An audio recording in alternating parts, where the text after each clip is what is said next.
we're doing a project with the Human Rights Committee here in town, and it's just about people telling their story, especially people that you wouldn't typically hear their story from. And you Right. are an immigrant to the United States, and so I'm so glad that when I let it be known that I was kind of working on this project, that you actually volunteered yourself to say, "Hey, I'd love to sit on and share." So Mhm. thank you for being Yep. a part of this.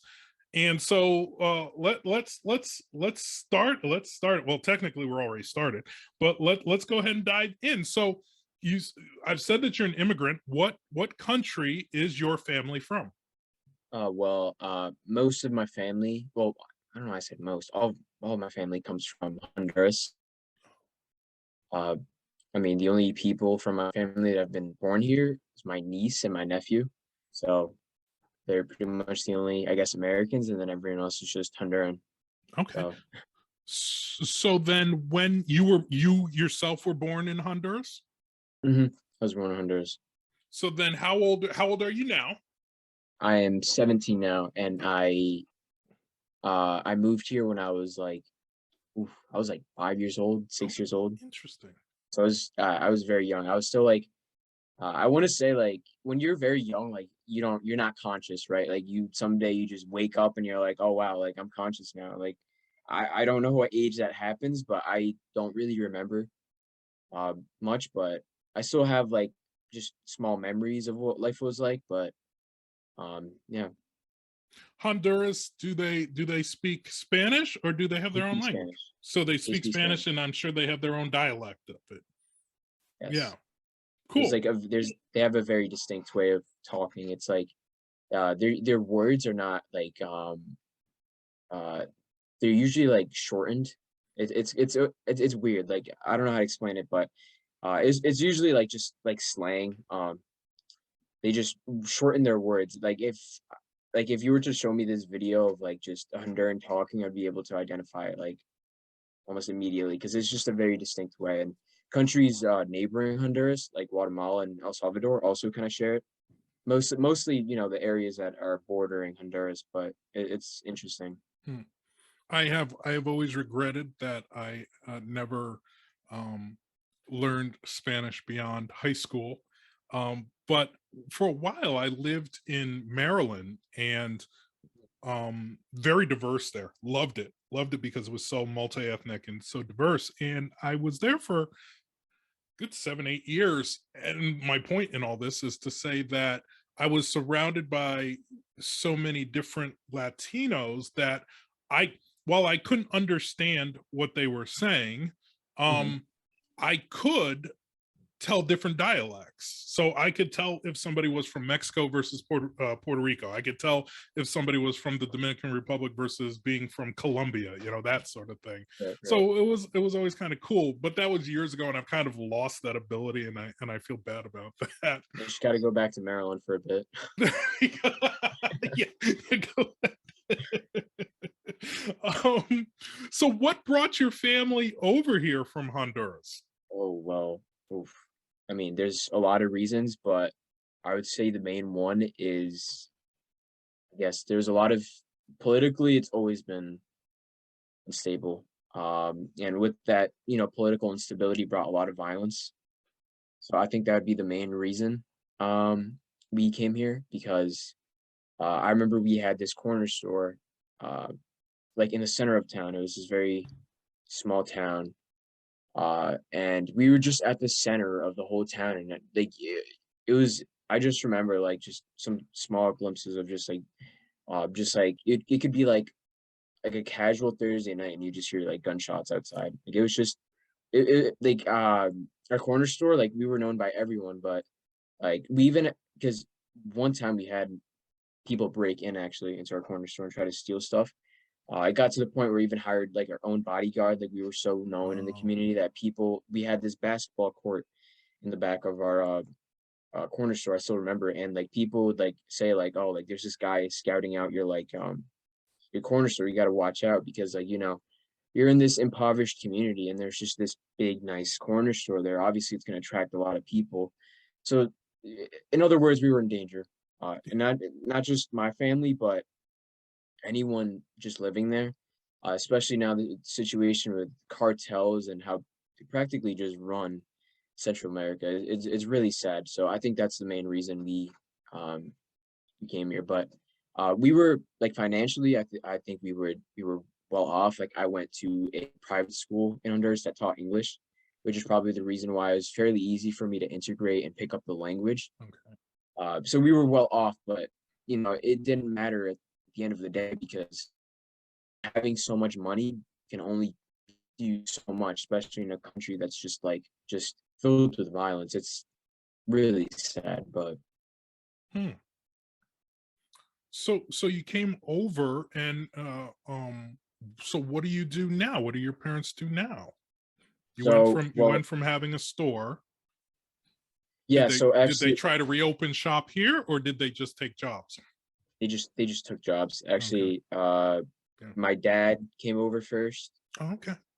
Yeah, I actually because my dad left when my mom was pregnant, actually, so I never actually got to meet my dad. So when I came here, it was actually my first time seeing my dad. So that was also a whole nother experience in on itself. But yeah, my mom started like your basic, like generic, I guess like Hispanic. I don't want to generalize, but she does house cleaning. My dad works at like a leather factory. Mhm. So Yeah, yeah. So you started mentioning, do you have siblings? yes, I have. Okay, so I have two siblings. I have a sister. I have two sisters actually. I'm the youngest out of Okay. That's what I was gonna say. four, You're the including me. baby. Yeah, yeah. I have a brother who lives in Switzerland actually. He studies there. He's a musician. He plays the flute. He recently actually got his bachelor's degree, so that's or master's degree, so that's kind of nice. Then I have my sister who owns a nail salon. I don't know if you've heard about that, but that's like it's close to the some fireworks store going to Okay. Westbrook. And Mhm. then I have my sister who recently graduated high school like 2, 3 years ago. Well, not necessarily recently, but and then there's me who's just still in high school, a junior. Yeah. So you were a baby and you said your mother was pregnant with you when your dad came over. Hmm. Um you said he came over alone for those first few years to get Hmm. things established. Now, did you already have some family over here? Were you the first in your family to go? How did that work? I think I was the first and like only in Yeah, my okay. family to go. So then Actually, you still have family over there. yes, I have majority of my family's there. Is Yes. still over there. Yeah, and then I have like a couple family members in Spain.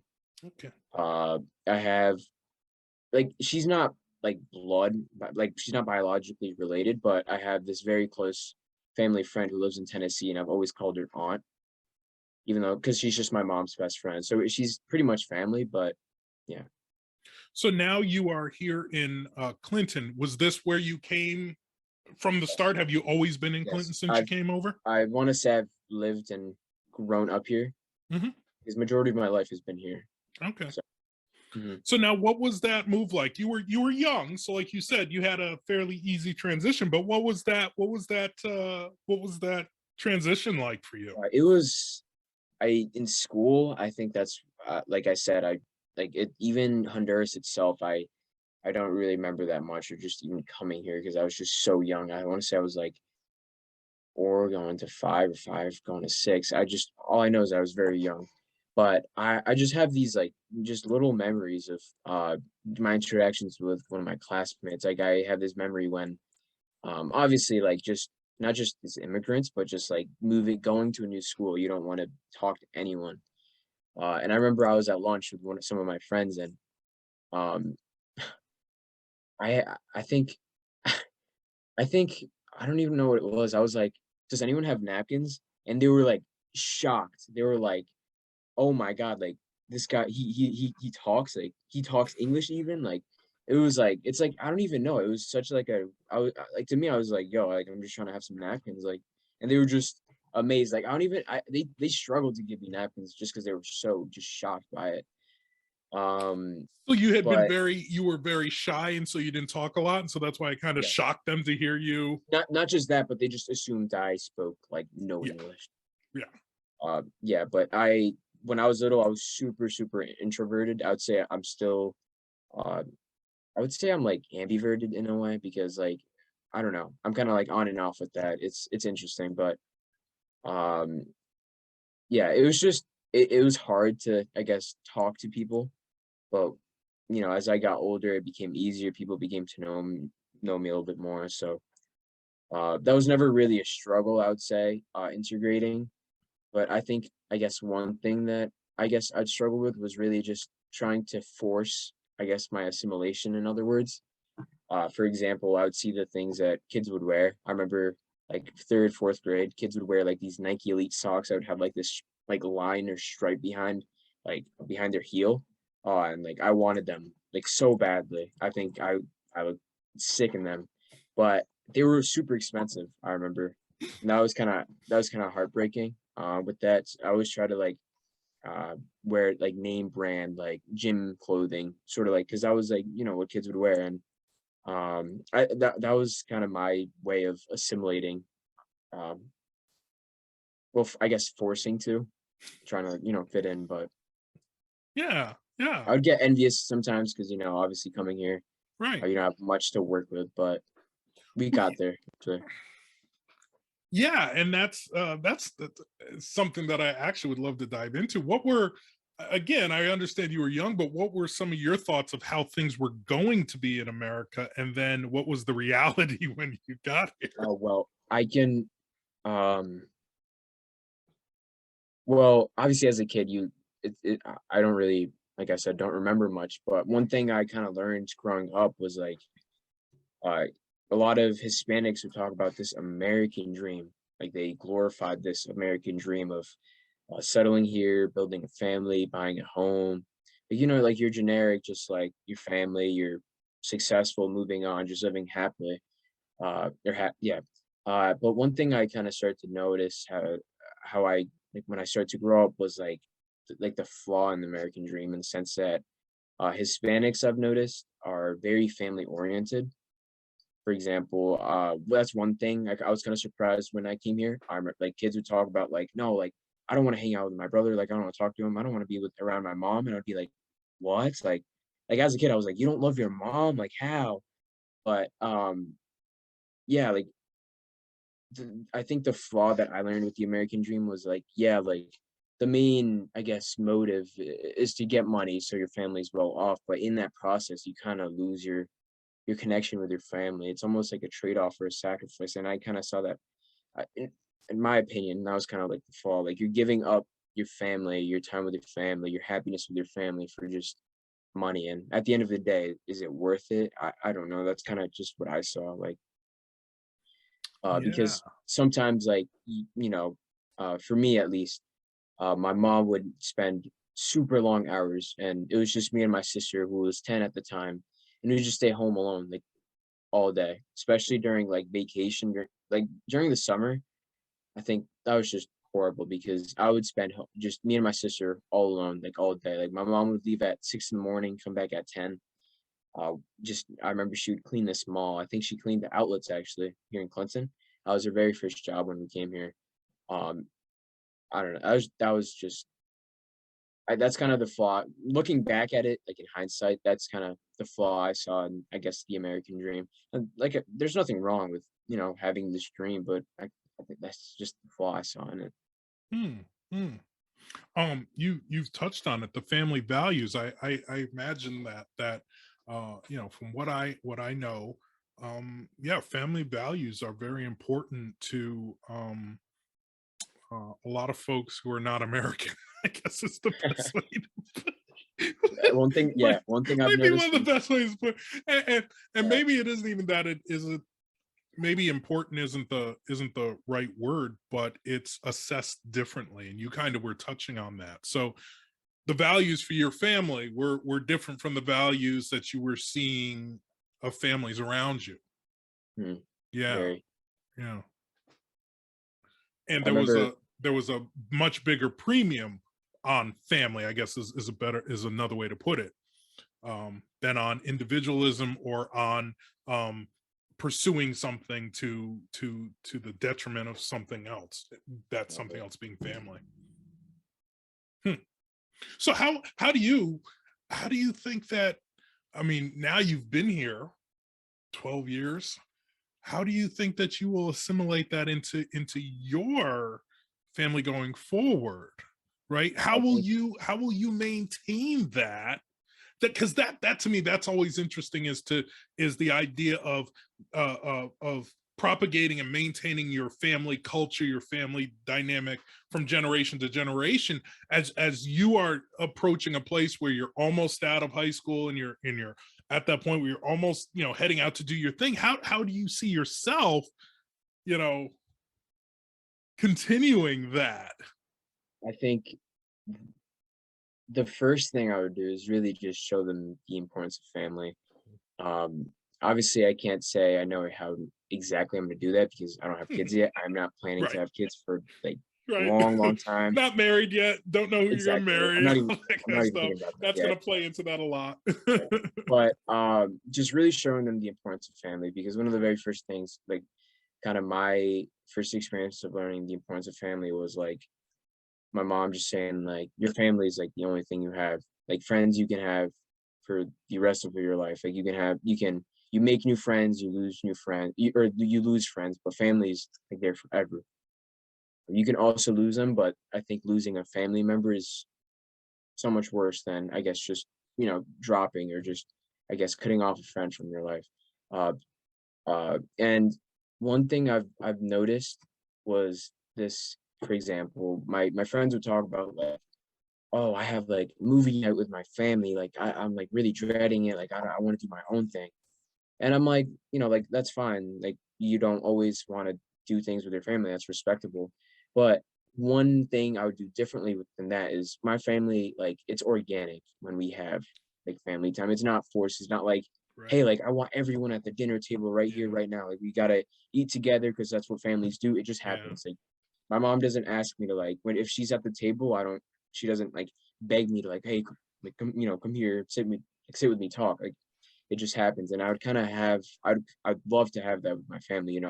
I don't want them to, like, I don't want to force them to, to have this family time. It should just happen, it should be natural, and I think when it's natural and organic like that, there's so much more value to it than just, forcing it. So that's kind of my main Yeah. thing, not forcing it, just letting it happen.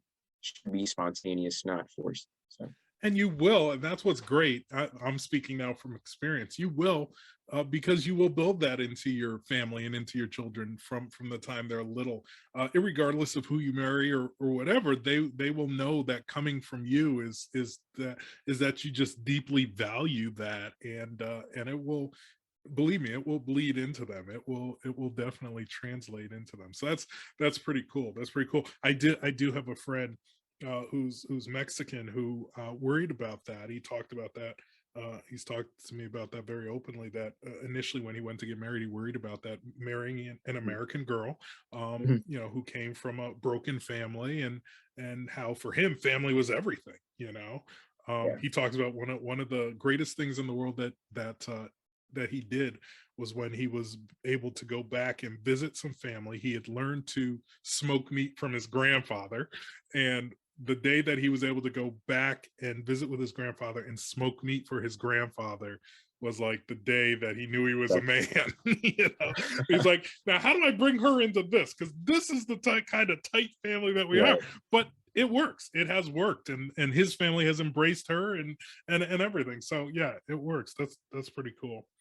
So it's funny because I've given you some questions to think about, as we went into this, and you've covered so much of it. Um, but let's talk a little bit about things now. What what do you think?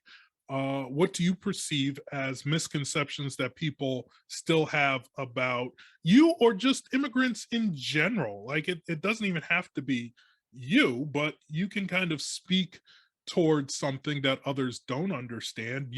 Um, I think we mentioned before I started recording. I mentioned to you that, as a black person, I can sit in a room with white people, I can sit in a room with black people, and I'm Right. fine in both. But it's funny what you hear sometimes, that kind of portrays certain perceptions that are there. So what are some of the things that you see that people have as misconceptions about, immigrants and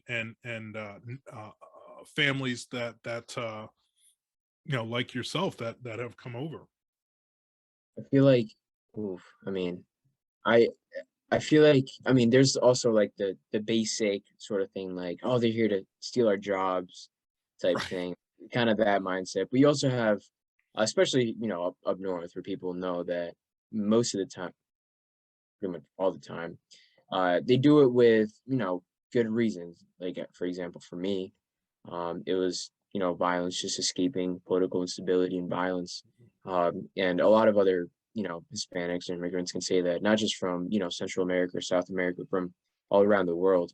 But I think one thing I've noticed with this is not necessarily a misconception, but just one thing that I've observed with other Hispanics is like, uh, I feel like they we have this like notion of being inferior when we're around white people. It's really strange, but I've noticed, but it's uh like just being outside, observing people and like how they interact with Hispanics and white people. They look, maybe it's because of the language barrier, maybe it's because they're still trying to, I guess, fit in, but they act in a way that's very submissive, almost like they're inferior. I'm not sure if that's making sense. Uh, but when I first came here, I kind of acted the same way. Like I would try to hide away from people. I feel like, in a way, I feel like I wasn't worthy. And I don't know if that's just a unique experience for me, but I think it might be an experience that a lot of other immigrants have, also experienced. This sense of inferiority. It's really strange, but that's kind of what I've noticed. Oh, that is really interesting, and Yeah. certainly nothing I've ever caught. But you would be able to detect that. That is so interesting. The closest I've come to that is I can say, my dad was from the South. He came up in his family came through slavery in the South. He came up through Jim Crow in the South and all that. And my dad was very submissive, I would say, Mhm. around white people. He was very submissive. Now, I wouldn't say it was inferiority, but I would say that it was having come from a culture where you kind of knew your place. Yeah, exactly. So it was like he was very submissive. Now, on the other hand, my mom, who's from the north and has a Native American in her, and my my mom and her family, they're fiery. They're like these people don't know. But I that's the closest I could come is to say, yeah, though I recognize the way my dad was for many years, and yeah, that is interesting though.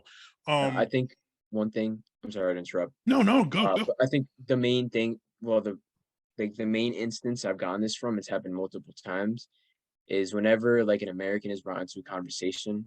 You've probably heard this before, but sometimes Hispanics refer to them as gringos or gringas.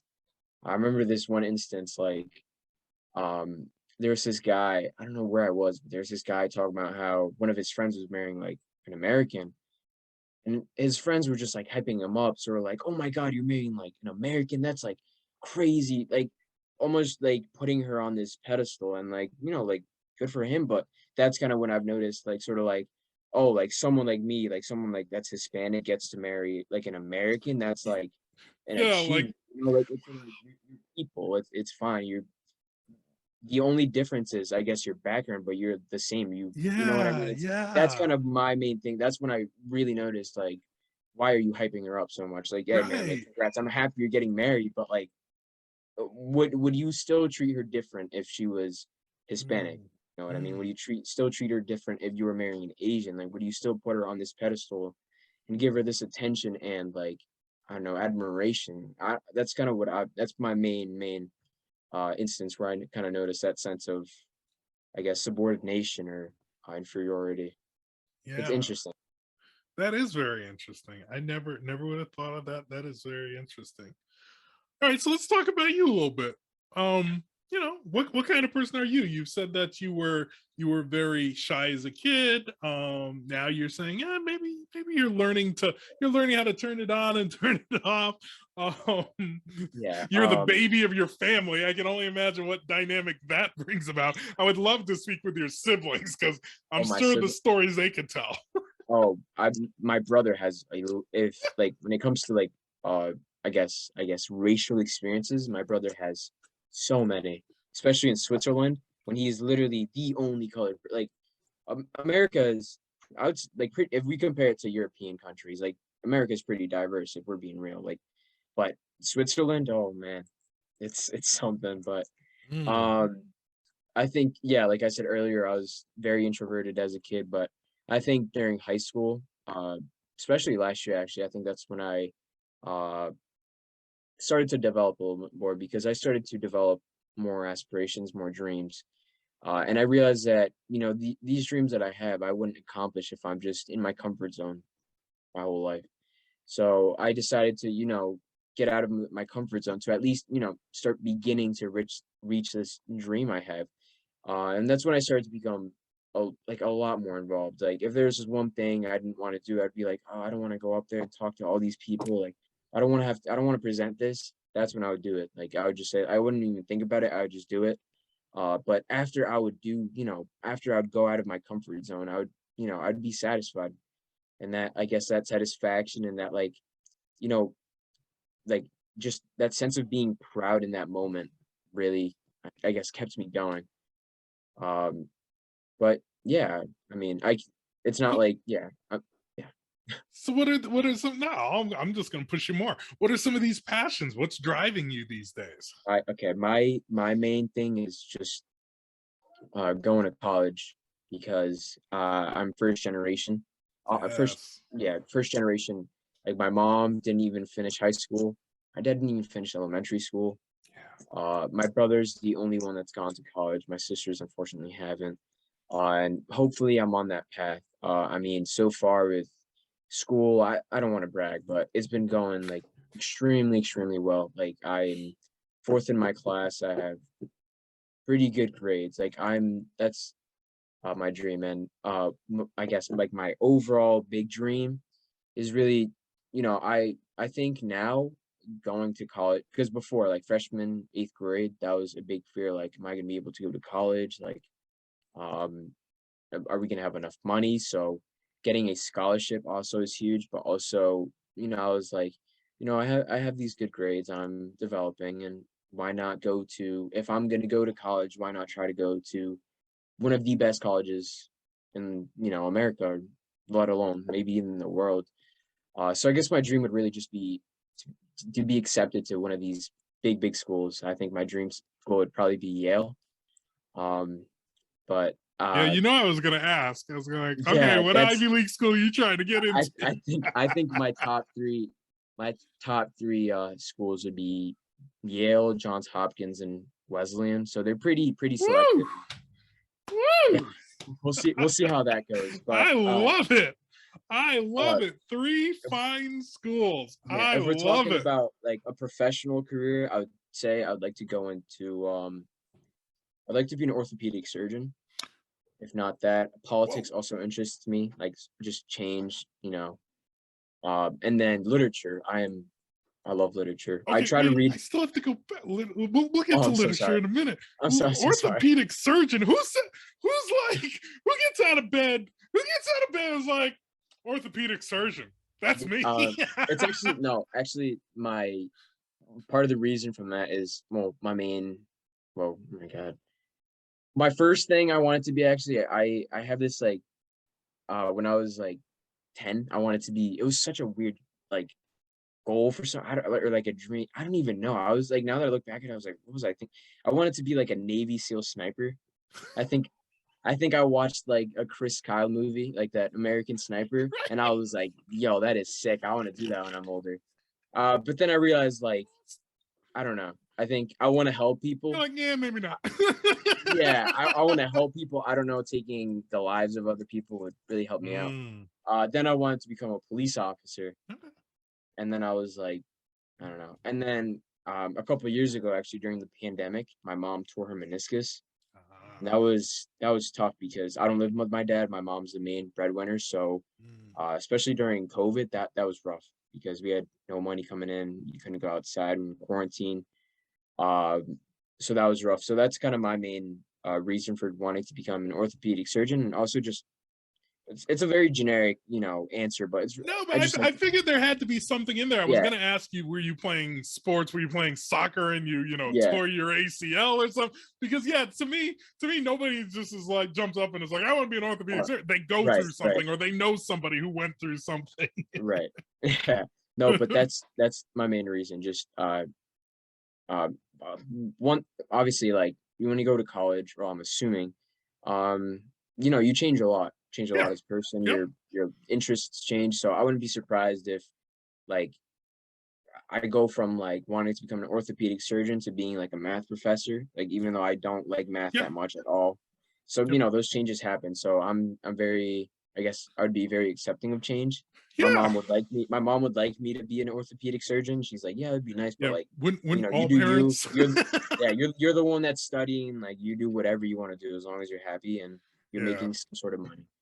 Uh It is. yeah. You'll change throughout the years, and I didn't the course of study I started my undergrad is not the degree I ended up getting it in, and then I Mhm. have an advanced degree. I have a master's degree, and I don't even work in the field that I got the master's degree in. So Um, you'll change, and things. yeah. Will, and my daughter is a junior.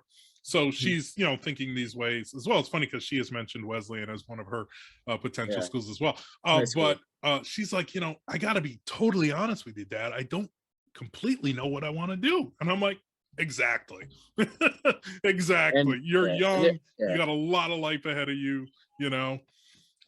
So, but that I love those three schools though. Those are three great schools. Yeah, my family is And, and very and yeah, I love that you want to be that first generation dude. Like I had that with my parents, man. My dad, his education level was about elementary level. My mom didn't go to college. I was the first to get a degree in my immediate family. And so yeah, that's like super cool. Like you get daps for that. yeah, It's super cool to want to achieve that. So yeah. yeah. So that's kind of my whole mindset with sort of like applying to these big schools, not just because like I don't want you to think that I'm like oh like yeah I go to Yale like just because of the name thing. No, I if I'm gonna do something, I want to do it to the best of my ability. I want to Yep. receive I the best love it. education. I don't it doesn't matter how much I have to grind for it. I will do it type thing. So go I guess go big or go home. Yep, I love it. I love it. So what? Who are the people that have or do, um, shape you? Who has shaped you throughout your life, and who are the people that you look to now as people, whether locally or nationally, that you say are great people that you aspire to be? So let's start with the past. Throughout your life, who's been a person or people who have shaped you? I think past and present, and I think forever. I think definitely the person that has shaped me and made me into the person I am now is has to be my mom. If you Easily, hadn't said just that, I was gonna slap you because yeah, no, clearly easily talking to because you, it's very clear that that's the case. no, easily because uh, it, it, yeah, just I just admire all her hard work, everything she's done. The things that she tells me now, I don't think you could have told a 6-year-old. So just looking back at like, wow, like you really went through all of that, for us, you really experienced that. Like, I hope to someday, you know, have that fortitude, like have that strength in me to do, whatever. And just the way I think, just everything, it's from her. On a like I guess academic or professional, well, not professional yet, but on like a school level, I would say that my biggest influence has to be my brother because he's also had it, I'd say, very, very tough, in Honduras. He left to go to Argentina when he was just my age, actually, to study. So he was extremely young, and we didn't see him for 10 years, actually.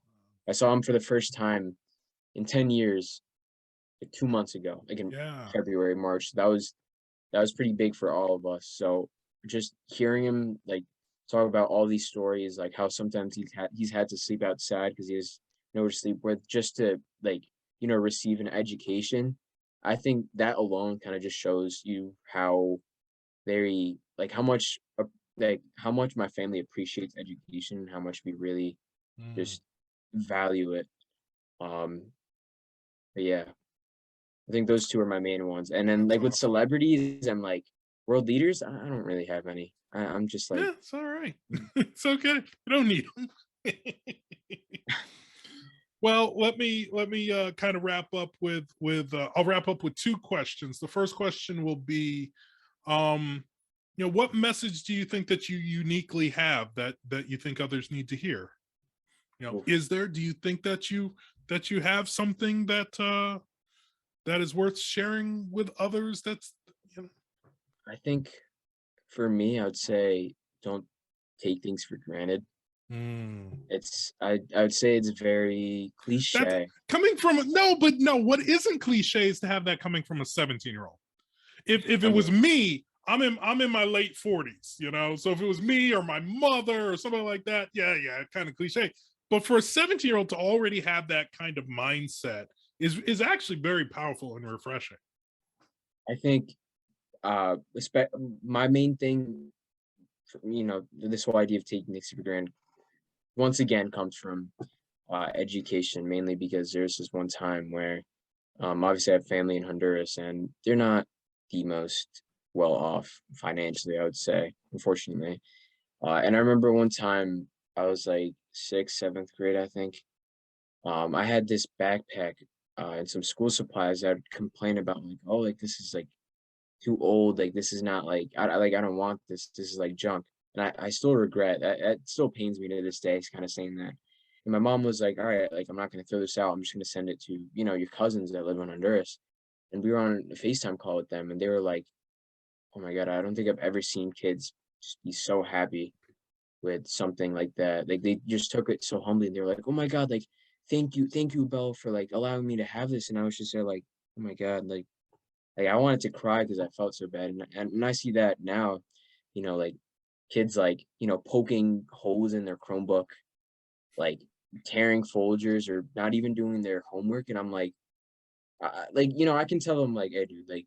Take your education more seriously because kids would die to have that, but like they're not going to listen to me Right, because they haven't been in that position. They haven't right. had that experience of wanting something so bad but not even having the opportunity to experience it once. Mm, So that would be really be my main thing. Don't take things for granted, and that can be applicable to so many things. So mm. Excuse me. So question number two, and actually there's a third thing I want to bring up, but question the question number two was going to be, so what is the legacy that you would like to leave this world? Years down the road when they talk about you, what I is the legacy you would like to leave? I think the main legacy I'd want to see would be within my family. Once Mm, again, I think from through in future generations and generations of my family, yes. like maybe even have some sort of like dynasty in my family or some sort. Mm, But I would want all of them to also help other people. I think yeah. like some philanthropy dynasty type thing, sort of like, oh, like the Rodriguez family is known for like helping out kids with like first gen students, like some sort of like benefactors. I would like to see my family like, well off, but yeah, giving a lot I'm of their money to I'm these. picturing a wing at Johns Hopkins Hospital or Yale Hospital, the Rodriguez orthopedic wing. We'll see, maybe someday, but sort of that thing, sort of like thinking like my future grandchildren sort of think like, oh, like look where we are now. Like it was all because of Abel and all the work his mother also put in. Mm, Um, and kind of it does. I one also thing I would love for my family to um also like remember is don't forget where you came from. mm, Maybe they might be born into something like a very nice life. They have everything they want and beyond that. But I also don't want them to forget, where his, I guess dad or mom or grandmother came from. Always have yes. this. Yep. humility within them. So that's kind of my dream. Where are you? I haven't gotten an update. You were working on a mural project at the high school. Yeah, yeah, yeah. Tell me about. We'll finish on that. Tell me about this mural project Yeah, you're so working on. we just had, I believe it was Mr. Schultz along with, I always forget his name, but he's one of the heads of the art council. I think his name's last name is Vanessa. They just have this idea with some they call it Instagram, oh my god, Instagrammable murals. Sorry, I just couldn't talk for a minute. And basically they're just murals where you can just take pictures of them. And they, they have this theme of social justice. So recently we had the muralist come in. His name is Jay Mark. His work is actually very nice. So we just have because there's gonna be two murals, we picked out two different three themes we would want to focus on, and that is inclusivity and community. So for community, I had this idea of honoring the people who are already in Clinton, but also honoring the groups that are becoming a lot more prominent. For example, recently I've heard that there's a large amount of families coming in from Ecuador and Brazil. So I would want to see, like, people from, those countries and more in that mural. And then along with that community, we also, because there's so many families coming in, there's also a lot of like in the future, like Morgan's gonna be pretty diverse, I'd say, which is kind of nice. So we had this idea of in one of the murals, we have Morgan in the middle, and we have a bunch of immigrants and just other people, like, just everyone really coming to Morgan, and they would be, each one of them would have a path, and that path would be just that flag of, the flag of the country they come from. Yes. So, you have flags coming in from Ecuador, Yep. Venezuela, Colombia, when in these paths, and they're all going to Morgan. Yeah. So that's kind of nice. And then you have inclusivity, and that's just kind of us. And that's more of like the Clinton aspect of it, because one focuses on Morgan, the other focuses on Clinton as a whole, and that's, we're trying to represent people who don't lack representation pretty much. There's this I don't know how to say it, but it's they're Indians, Sikh, I think that's their religion. Okay. I hope I'm See. pronouncing it right. Yeah, Yeah. or Sikh. Yeah, yeah, yeah. And she mentions how she never sees in, these social justice like graphics or posters or whatever. Everyone is included, but she never sees someone with a turban, which is pretty Mm, interesting. So kind of including these people that that lack representation, yeah. in other Yeah. words. And I think the trouble with that is that no matter how inclusive you try to be, unfortunately, there's always going to be a group that's going to be left out.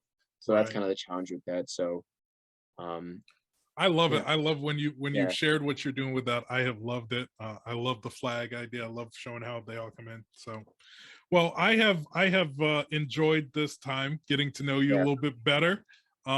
It'll be cool. All of our meetings have been virtual up till now, so I'm actually kind of looking forward to actually being able to be in the room with everybody who's right. on the committee. Um, but it has been great to catch up with you and get to know you a little bit and to hear your story. I deeply appreciate you taking the time to share it with me this evening. Well, I guess thank you for giving me the opportunity as well. And it's always nice to just talk about these things, and you know, it's nice to, I guess, clear up these misconceptions people might have. Sort of think like, oh my God, like he is not like what I thought he was going to be like. So it's always nice to just talk about your experiences and, I guess, share the little wisdom you might have as a 17-year-old. So